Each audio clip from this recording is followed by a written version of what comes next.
Hello everyone, welcome to the Parivartan learning centre YouTube channel. My name is Yashpi sir. विद्यार्थी मित्रांनो, PYQ ची series आपण start केलेली आहे आणि चॅप्टर कोणता चालू केलाय? Yes, mechanical properties of fluid. 7 मार्काचा चॅप्टर आहे, बिलकुल सोडायचं नाही. अब की बार 95 प्लस पार फिजिक्स मध्ये पडलेच पाहिजे आणि 100% पडणार. विद्यार्थी मित्रांनो, जे मी लेक्चर अपलोड करत आहे डेली आपल्या चॅनलवर दररोज 8 वाजता व्हिडिओ येतील. एखाद्या वेळेस समजा नाही येतील पण मी टाकायचा प्रयत्न करेल. ओके, त्याच्यामुळे जास्तीत जास्त सपोर्ट करत राहा, लाईक करत राहा व्हिडिओला. चॅनलवर नवीन असाल तर सबस्क्राईब करा, कारण की हे चॅनल तुम्हाला सीईटी पर्यंत आणि तुमच्या इंजिनिअरिंग, फार्मसी आणि मेडिकलच्या ऍडमिशन पर्यंत कामाला येणार आहे आणि लाईफ टाइम देखील कामाला येणार आहे. कारण की आपण या चॅनलवर बरेच व्हिडिओ आपण अपलोड करतो जे तुम्हाला आयुष्यामध्ये म्हणतील म्हणा किंवा तुमच्या 11वी 12वीच्या एक्झामसाठी म्हणा किंवा सीईटी एक्झामसाठी म्हणा तुम्हाला हेल्पफुल राहणार आहेत. ओके, तर सपोर्ट करत राहा जास्तीत जास्त, कारण की तुम्ही जर लाईक हो का आपल्या व्हिडिओला सध्याला कमी व्ह्यू आले तर जर जास्तीत जास्त व्ह्यू आले ना विद्यार्थी मित्रांनो माझा व्ह्यू उत्साह वाढेल. जर 100च्या ठिकाणी 200 लाईक आले तर जास्त व्ह्यू उत्साह वाढेल आणि जास्तीत जास्त तुमच्यासाठी व्हिडिओ मी डेली बनवण्याचा प्रयत्न करेल. ओके, चला ठीक आहे. 2023 चे आपण आता क्वेश्चन बघणार आहोत. आज मेकॅनिकल प्रॉपर्टीज ऑफ फ्लुइड आपण स्टार्ट केलेला आहे. मागील लेक्चर मध्ये आपण 2022 चे बघितले.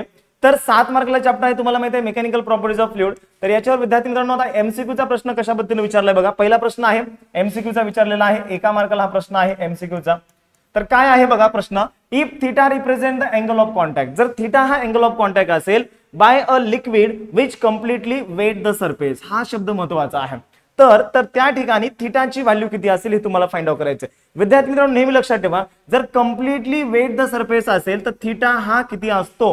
कम्प्लिटली वेट द सरफेस असेल तर थीटा हा 0 असतो. नेहमी लक्षात ठेवा. ओके, आणि याचं एक्झाम्पल सांगायचं म्हणलं तर विद्यार्थी मित्रांनो, जेव्हा pure water and clean glass याचा जर समजा कॉन्टॅक्ट आला तर त्या ठिकाणी अँगल ऑफ कॉन्टॅक्ट काय बनतो?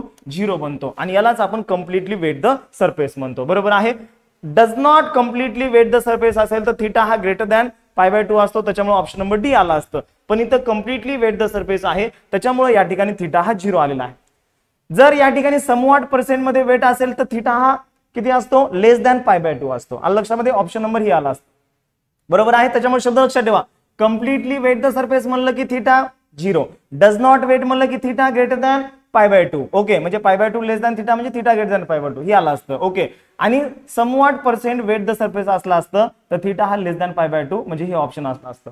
आलं लक्षामध्ये? ओके, चला ठीक आहे. थोडा ट्रिकी प्रश्न आहे पण या ठिकाणी एवढंच लक्षात ठेवा, कम्प्लिटली वेट द सरफेस म्हणलं की थीटा 0. ओके, त्याच्यानंतर विद्यार्थी मित्रांनो पुढचा प्रश्न 2 मार्कासाठी विचारलेला आहे. क्वेश्चन नंबर 3 काय विचारलंय बघा, define coefficient of viscosity, state its formula and the SI unit. तर तुम्हाला डेफिनेशन या ठिकाणी लिहायचे 1 मार्कासाठी, फॉर्म्युला अर्ध्या मार्कासाठी आणि एसआय युनिट अर्ध्या मार्कासाठी. असा हा 2 मार्काचा प्रश्न विचारलाय. सेक्शन बी चा प्रश्न आहे, क्वेश्चन नंबर 3 आहे. आता विद्यार्थी मित्रांनो बघा, डिफाइन कोएफिशिएंट ऑफ विस्कोसिटी सरळ मी तर डेफिनेशन लिहिली असते, पण डेफिनेशन लिहिली का तायडे? भावड्या लिहिली का डेफिनेशन? नाही. मला तुम्हाला पहिल्यांदा कन्सेप्ट समजून सांगायचं, त्याच्याहून डेफिनेशन बनवायचं. म्हणजे डेफिनेशन रट्टा मारायची नाही, पाठ बिलकुल तर करायचे नाही, पाठ तर बिलकुल करायचे नाही. पहिल्यांदा कन्सेप्ट समजून घ्यायचा आणि डेफिनेशन स्वतःहून बनवायची आणि एकदम सिंपल डेफिनेशन बनवून देणार आहे. ती डेफिनेशन तुम्ही लक्षात ठेवा. बरोबर आहे. ओके, विद्यार्थी मित्रांनो कोएफिशिएंट ऑफ विस्कोसिटीचा फॉर्म्युला तुम्हाला माहित आहे काय आहे? According to Newton's law of viscosity. Okay, F बरोबर फॉर्म्युला काय? Eta A into DV upon DX. Okay, F म्हणजे काय असतं? Viscous force. इटा म्हणजे काय असतो? Coefficient of viscosity. आणि याचाच फॉर्म्युला आपल्याला लिहायचा आहे, याचाच फॉर्म्युला लिहायचा आणि याची डेफिनेशन बनवायची. ओके, ए म्हणजे काय आहे? एरिया आहे आणि डीव्ही अपॉन डीएक्स काय आहे? वेलोसिटी ग्रेडियंट आहे. विद्यार्थी मित्रांनो याच्या नोट्स कंप्लीट या ठिकाणी बघा, फिजिक्सच्या 12th फिजिक्सच्या 16 चॅप्टरच्या कंप्लीट नोट्स आपल्या परिवर्तन लर्निंग सेंटर ऍपवर आहेत. एकदम बेस्ट हँड रिटन नोट्स आहेत, सुटसुटीत पद्धतीने बनवलेले आहेत आणि हा क्वेश्चन ऍज इट इज आहे. बरोबर आहे. आणि राहिला प्रश्न, या ज्या रनिंग नोट्स बनत आहेत या देखील मी परिवर्तन लर्निंग सेंटर ऍपवर टाकणार आहे. बरोबर आहे. आधी मी परिवर्तन लर्निंग सेंटर आपल्या टेलिग्राम चॅनलवर टाकत होतो, पण काही विद्यार्थ्यांचं म्हणणं असं आलं की सर आम्हाला टेलिग्राम चॅनल माहित नाही, त्याच्यानंतर टेलिग्राम ऍप देखील आमच्याकडे नाही. त्याच्यामुळे काय करा की परिवर्तन लर्निंग सेंटर ऍप आम्ही डाउनलोड केलेलं आहे. ज्या विद्यार्थ्यांनी डाउनलोड केलं नाही त्याची लिंक मी डिस्क्रिप्शन बॉक्स मध्ये देत आहे, फर्स्ट कमेंट चेक करू शकता, तिथे बी देत आहे. ओके, डाउनलोड करा. भरपूर साऱ्या विद्यार्थ्यांनी डाउनलोड केलेलं आहे. त्यांचं म्हणणं असं आहे की सर एकाच ऍपवर सगळे नोट्स आणि स्टडी मटेरियल आम्हाला प्रोव्हाइड करा, जेणेकरून आमचं कन्फ्युजन होणार नाही. एकदा व्हॉट्सअपवर, एकदा टेलिग्राम चॅनलवर, एकदा ऍपवर आमचं कन्फ्युजन होणार नाही. त्याच्यामुळे आता विद्यार्थी मित्रांनो सगळ्याच्या सगळे तुम्हाला स्टडी मटेरियल आपल्या परिवर्तन लर्निंग सेंटर ऍपवर भेटून जाईल आणि अदर सब्जेक्टचं पण तुम्हाला भेटून जाईल. ओके, नक्की डाउनलोड करा. चला ठीक आहे. आता डेफिनेशन काय बनणार आहे बघा, कोएफिशिएंट ऑफ विस्कोसिटी इटा. बाकीच्या दोन टर्म इकडे शिफ्ट करा, तर कोएफिशियंट ऑफ विस्कॉसिटी बरोबर एफ अपॉन हे इकडे गुणाकारात इकडे गेल्यानंतर भागाकारात, इकडे मल्टिप्लिकेशन इकडे गेल्यानंतर डिवायडेशन ए इंटू डीव्ही अपॉन डीएक्स येणार आहे. आता विद्यार्थी मित्रांनो याच्यावरून डेफिनेशन बनवायचं. काय येणार डेफिनेशन? हो का, फॉर्म्युला तर बनला, अर्धा मार्क पक्का झाला इथं, बरोबर आहे. तर डेफिनेशन काय येणार आहे बघा, एफ म्हणजे viscous force, the viscous force per unit area per unit velocity gradient is called as the coefficient of viscosity. अलग लक्षामध्ये बघा, डेफिनेशन पुन्हा एकदा, the viscous force per unit area per unit velocity gradient is called as the coefficient of viscosity. चला ठीक आहे, लगेच definition इथल्या इथं लिहून देतो. ओके चला, डेफिनेशन काय आहे डेफिनेशन, द विस्कस फोर्स हा पर unit area per unit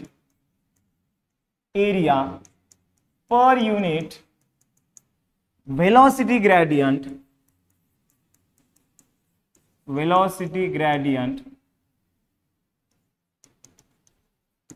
per unit velocity gradient is called, त्याला काय म्हणायचं, कोएफिशियंट ऑफ विस्कॉसिटी.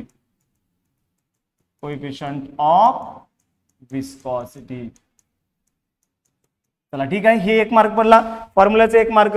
आता एसआय युनिट विद्यार्थी मित्रांनो, एसआय युनिट काय येणार आहे विद्यार्थी मित्रांनो, याचं newton second per metre square. फोर्सचं एसआय युनिट न्यूटन, ओके, आणि या ठिकाणी तर मीटर, ओके, आणि हे काय असतं मीटर पर सेकंद आणि हे पर, ओके, याला जर कॅन्सल केलं तर newton second per metre square येतं. This is the SI unit of coefficient of viscosity, किंवा यालाच तुम्ही विद्यार्थी मित्रांनो डेकॅपॉइज देखील म्हणू शकता. डेकॅपॉइज, पण डेकॅपॉइज काही लिहायची गरज नाही, newton second per metre square लिहा. ओके, आणि 1 डेकॅपॉइज म्हणजे किती असतं, आता हे लिहायची गरज नाहीये, पण एक्स्ट्रा ऍडिशनल इन्फॉर्मेशन साठी द्यालो, कारण की काही विद्यार्थी हे बोर्डाचं प्रिपरेशन करत सीडीचं प्रिपरेशन करत असतात, तर सीडी साठी हे पॉईंट महत्वाचे आहेत. तर 1 डेकॅपॉइज बरोबर 10 पॉईंट असतात, नेहमी लक्षात ठेवा, बरोबर आहे. अशा पद्धतीने विद्यार्थी मित्रांनो 2 मार्काचा प्रश्न आपला कव्हर अप झालाय. डेफिनेशन, फॉर्म्युला, एसआय युनिट, बरोबर आहे. पडले का नाही, इझी 2 मार्क, एकदम झटकीपट झालं का नाही, मग झटकीपट झालं तर चुटकून लिहून घ्यायचं, मग बरोबर आहे. लिहून घ्यायची काही गरज आहे का, या नोट्स कुठे भेटणार बावड्या, परिवर्तन लर्निंग सेंटर ऍप वर भेटणार आहे. चला ठीक आहे, आता क्वेश्चन नंबर 30 डायरेक्ट विचारलाय सेक्शन डी मध्ये, 4 मार्काचा प्रश्न आहे. 4 मार्काचा प्रश्न विद्यार्थी मित्रांनो, हा सेक्शन डी चा प्रश्न आहे. 4 मार्क म्हणले की सेक्शन डी चा प्रश्न, 2 मार्क म्हणले की सेक्शन बी चा प्रश्न, 3 मार्क म्हणले की सेक्शन सी चा प्रश्न, आणि 1 मार्क म्हणले की सेक्शन ए चा क्वेश्चन आहे. ओके चला, आता 2 प्रश्न विचारले त्याच्यामध्ये बघा.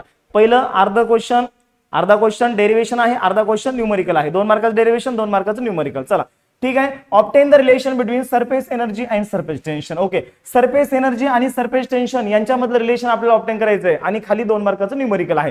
पहिल्यांदा विद्यार्थी मित्रांनो आपण सरफेस एनर्जी आणि सरफेस टेन्शन मधलं रिलेशन ऑब्टेन करूया. ही डायग्राम तुम्हाला ड्रॉ करावी लागेल. आता बघा ही डायग्राम कशी आहे विद्यार्थी मित्रांनो, एक आपण वायर घेतलेला आहे, अशा पद्धतीने एक लांब वायर घेतलं, या वायरला मी इथून ब्रेक केलं तर हे असं झालं, त्याच्यानंतर इथून ब्रेक केलं तर हे असं झालं, आणि त्याच्यावर विद्यार्थी मित्रांनो एक इथं आपण आकडा टाकलेला आहे. आकडा माहिती आहे तुम्हाला, गावाकडले विद्यार्थी खांबावर कसं लाईटवर आपण आकडा टाकत असतो, तारावर घरची लाईट जोडायची असेल तर अगोदरच्या काळामध्ये आकडे टाकायचे बघा, असे आकडे टाकायचे. मग तसं या ठिकाणी एक आकडा टाकलाय, इकडलं वायर आपण कट केलेला आहे, अशा पद्धतीनं हे सेटअप बनलेलं आहे. ओके, त्याच्यानंतर विद्यार्थी मित्रांनो या सेटअपला आपण काय केलं, सोप सोल्युशन मध्ये डीप केलं. तर त्या ठिकाणी इथं एक सरफेस फिल्म तयार झालेली आहे पूर्णपणे, याच्यामध्ये PQRS मध्ये एक सरफेस फिल्म तयार झालेली आहे.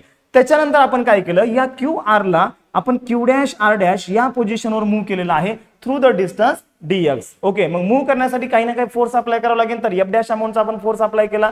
तर या QR ला आपण इथं मूव्ह केलेला आहे Q', या पोझिशन मध्ये. मग मूव्ह करण्यासाठी काही ना काही अमाऊंट ऑफ वर्क डन मला लागेल, बरोबर आहे. आता डिस्क्रिप्शन काय येणार आहे विद्यार्थी मित्रांनो, suppose consider the rectangular frame of wire P', and the movable arm QR. Okay, movable arm QR आहे. त्याच्यानंतर QR ला आपण डिस्प्लेस केलं Q', न किंवा Q', या पॉइंटला with a force F' through a displacement of dx. Okay, आणि L म्हणजे काय आहे, L म्हणजे length of the movable arm आहे. लक्षामध्ये हे डिस्क्रिप्शन इथं मी दिलेलं आहे. त्याच्यानंतर विद्यार्थी मित्रांनो बघा, या ठिकाणी याला मूव्ह करण्यासाठी काही ना काही फोर्स लागतो. The force of surface tension is the force of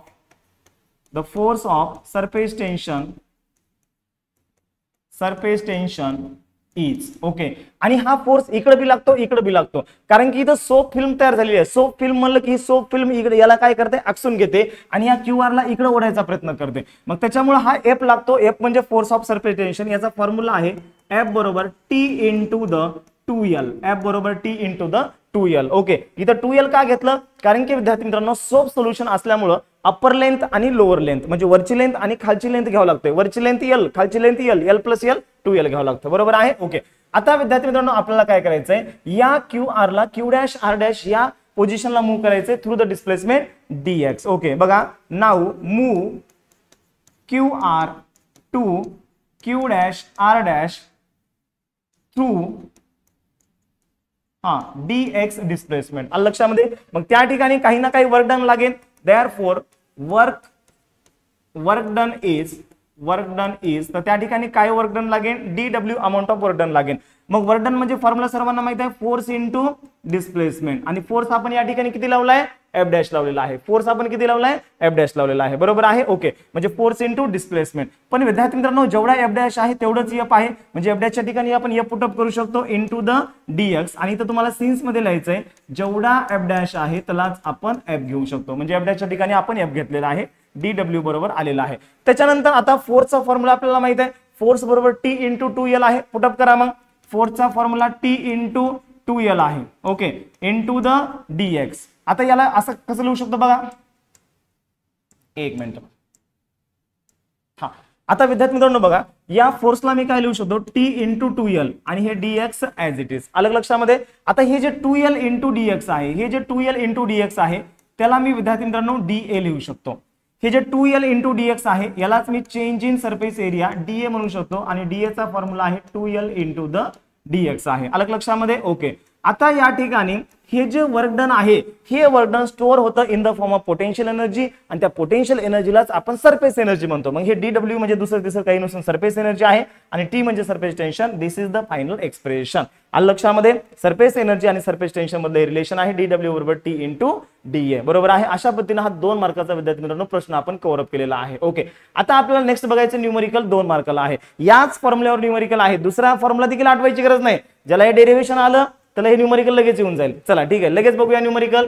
calculate the work done in blowing a soap bubble. Okay, विद्यार्थी मित्रांनो थोडं फास्ट का करावं माहिती आहे का, याच्या अगोदर व्हिडिओ बनवला होता मी, 20 मिनिटाचा व्हिडिओ बनला पण तो व्हिडिओ ब्लर आला पूर्णपणे. कधी म्हणजे कभी बंद हो रहा है, कभी चालू हो रहा है, कभी बंद हो रहा है, कभी चालू हो रहा है, अशी सिच्युएशन झाली. कभी फोकस हो रहा है, कभी अनफोकस हो रहा है, कभी फोकस हो रहा है, कभी अनफोकस हो रहा है. असं झालं मित्रांनो. तुम्हाला काय सांगू, कधी दिसाले कधी दिसणं आले, त्याच्यामुळे डबल रेकॉर्डिंग करावं लागले हे सगळे तुमच्यासाठी. अलग लक्षामध्ये. ओके, त्याच्यामुळे थोडं जरा फास्ट घालू कारण की 8 वाजता आपल्याला हे लेक्चर टाकायचंय कोणत्या बी हालतीमध्ये. आता आज 8 वाजता पडते का नाही बघावं लागेल आता. चला, कारण की 7 वाजता रेकॉर्डिंग करायला सुरुवात केली, 7 ते 7:20 पर्यंत लेक्चर झालं पण ते लेक्चर व्यवस्थित ब्लर झालं त्याच्यामुळे व्यवस्थित रेकॉर्ड झालं नाही, त्याच्यामुळे डबल रेकॉर्डिंग करावं लागली तुमच्यासाठी. ओके, आता गिव्हन डेटा बघा काय आहे. Calculate the work done in blowing a soap bubble. Work done find out करायचंय. Calculate the work done find out करायचंय. Blowing a soap bubble of to a radius of 1 centimetre. Radius म्हणलं की सर्वांना माहिती आहे, रेडियस म्हणलं की R ची व्हॅल्यू 1 सेंटीमीटर. सेंटीमीटरचं कन्वर्जन लगेच मीटर मध्ये करा. कितीने मल्टिप्लाय करायचं, 10⁻⁻² ने मल्टिप्लाय करायचं. त्याच्यानंतर काय फाइंड आउट करायचंय, वर्क डन. वर्क डन म्हणलं की आताच आपण बघितलंय dw तुम्हाला फाइंड आउट करायचंय. ओके, आणि कोणतं बबल आहे, सोप बबल आहे. For a soap bubble. या ठिकाणी बबल कोणता आहे, सोप बबल. हे बी लक्षात ठेवा, सोप बबल आहे. ओके, त्याच्यानंतर विद्यार्थी मित्रांनो या ठिकाणी सरफेस टेन्शन दिलेलं आहे. सरफेस टेन्शन किती आहे, surface tension of soap solution is 2.5 into 10⁻² newton per metre. म्हणजे मी असं लक्षात देतो 25 इंटू 10⁻². बरोबर लक्षात देतो मी. चला ठीक आहे. हो का, सरफेस टेन्शन म्हणलं की T 25 एक डिजिट नंतर पॉईंट 10⁻² न्यूटन पर मीटर आहे. ओके, चला ठीक आहे. तर आपल्याला वर्क डन फाइंड आउट करायचंय म्हणजे आपल्याला सरफेस एनर्जी फाइंड आउट करायचं आहे. वर्क डन फाइंड आउट करायचंय. फॉर्म्युला सर्वांना माहिती आहे, वी नो. वर्क डनचा फॉर्म्युला वर्क डन इज आताच फॉर्म्युला बघितला dw चा. dw बरोबर T इंटू dA. पण विद्यार्थी मित्रांनो नेहमी लक्षात ठेवा, for soap bubble. Soap bubble जर असेल, फॉर सोप बबल, जर समजा सोप बबल असेल तर हा जो सरफेस एरिया असतो तो ट्वाइस घ्यायचा असतो. अलग लक्षामध्ये, dA हा ट्वाइस घ्यायचा असतो. ओके, त्याच्यामुळं फॉर्म्युला काय बनणार आहे, dw बरोबर फॉर्म्युला T इंटू dA च्या ठिकाणी 2 इंटू dA घ्यायचंय. कारण की सोप बबल जर असेल विद्यार्थी मित्रांनो तर एरिया हा तुम्हाला ट्वाइस घ्यायचा आहे, नेहमी लक्षात ठेवा. ओके, चला व्हॅल्यू पुटअप करा. T ची व्हॅल्यू किती आहे मित्रांनो, हा टी ला T as it is, N2 2 ला 2 ऍज इट इज, डीए म्हणजे काय चेंज इन एरिया. आता मला सांगा विद्यार्थी मित्रांनो बबल कोणत्या शेपचा आहे, स्पेरिकल शेपचा आहे बबल, त्याच्यामुळे या ठिकाणी त्याची रेडियस आपण आर घेतलेली आहे. ओके, मग जर समजा बबल जर स्पेरिकल शेपचा असेल तर एरिया ऑफ द स्पियर आपल्याला माहित आहे, या ठिकाणी डीए म्हणजे एरिया ऑफ द स्पियर. हा काय येणार आहे एरिया ऑफ द स्पियर 4 पाय आर स्क्वेअर, सर्वांना माहित आहे. ओके चला मल्टिप्लिकेशन करा, 4 2 8, तर हे आलं 8 pi into the 10 into the R square. चला ठीक आहे, फॉर्म्युला बनवलाय. आता फॉर्म्युल्यामध्ये व्हॅल्यू पुटअप करा, 8 इंटू हा पायची किंमत किती येणार आहे 3.14. हा टी ची व्हॅल्यू किती येणार आहे सांगा 2.5 इंटू 10⁻², आर ची व्हॅल्यू किती 1 इंटू 10⁻². ओके, वरून सगळ्या व्हॅल्यू इथं पुटअप केल्या. टी ची व्हॅल्यू हीच आहे 2.5 इंटू 10⁻², आर ची व्हॅल्यू 1 इंटू 10⁻², पण आर चा स्क्वेअर असल्यामुळे या ठिकाणी तुम्हाला स्क्वेअर करायचा आहे. ओके चला आता मल्टिप्लिकेशन करा, 25 8 200. हे बघा 25 आणि 8 चं मल्टिप्लिकेशन केलं, 25 8 200, एक डिजिट नंतर point into the 3.14 into the 10⁻² into the 1 चा स्क्वेअर 1, 10⁻² चा स्क्वेअर -4. चला ठीक आहे, आता याचं मल्टिप्लिकेशन लॉग टेबलची बिलकुल गरज पडणार नाही, इथल्या इथं मल्टिप्लिकेशन करा.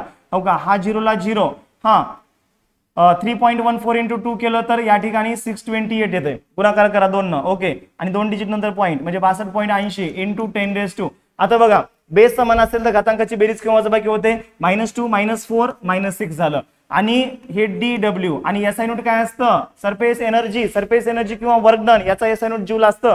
कोणती बी एनर्जी असू द्या, कोणताही पुरवठा असू द्या, त्याचा SI नोट जूल असतं, नेहमी लक्षात ठेवा. देअरफॉर DW बरोबर विद्यार्थी मित्रांनो 62.80 इंटू 10⁻6 जूल आलेला आहे. अशा पद्धतीने हा 4 मार्काचा प्रश्न आपण कव्हर केलाय, 2 मार्काचं डेरिव्हेशन आणि 2 मार्काचं न्यूमरिकल. आलं लक्षामध्ये? ओके चला ठीक आहे. तर विद्यार्थी मित्रांनो व्हिडिओ कसा वाटला कमेंट मध्ये नक्की कळवा. चॅनलवर नवीन असाल तर सबस्क्राइब करायला विसरू नका आणि बाजूची जी बेल आयकॉन आहे ना घंटी दाबून टाका त्याला. ओके, दबा दो उसको. चलो ठीक है, जय हिंद जय परिवर्तन.